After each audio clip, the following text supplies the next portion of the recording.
ప్రాముఖ్యతని సినిమాలే చెప్పగలగాలి. అందుకని హాలీవుడ్ని అనుకరించడం మానేయాలి. మనదైన సత్తా, మనదైన కథ, మనదైన బలం మనం చూపించాలి విశ్వానికి.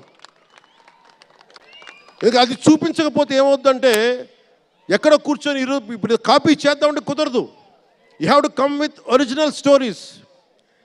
సహజమైన కథలతో పట్టుకురావాలి. ఆ విధంగా ఉండాలి అంటే ముందు చిత్ర పరిశ్రమలో కూడా చాలా డిసిప్లిన్ రావాలి.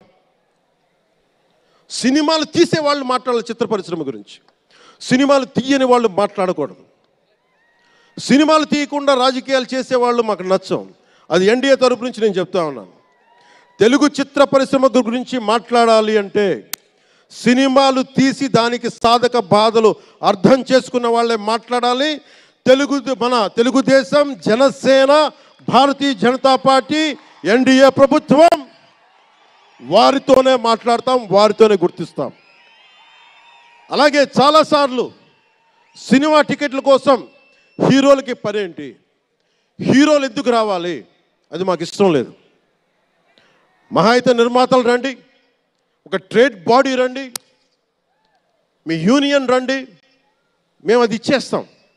అంతేగాని హీరోలు వచ్చి మాకు నమస్కారాలు పెట్టాలి,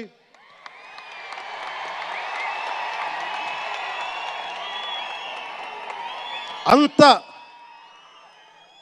ఒక లో లెవెల్ వ్యక్తులం కాదు మేము. దీన్ని ఎక్కడి నుంచి నేర్చుకున్నాం? స్వర్గీయ నటరత్న ఎన్టీ రామారావు గారి దగ్గర నుంచి నేర్చుకున్నాం. మహానటుడు.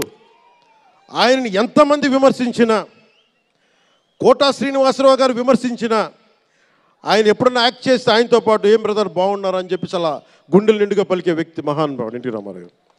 ఇంత తెలుగుదేశం పార్టీ ఎన్టీ రామారావు అన్నిసార్లు ముఖ్యమంత్రిగా ఉన్నప్పుడు కూడా ఎప్పుడు ఘట్టంలేని కృష్ణ గారు కాంగ్రెస్లో ఉండి కూడా కనిపిస్తే ఇద్దరు ఆప్యాయంగా మాట్లాడుకునే వాళ్ళు. ఎన్టీ రామారావు గారు ఎప్పుడు వివక్ష చూపించలే.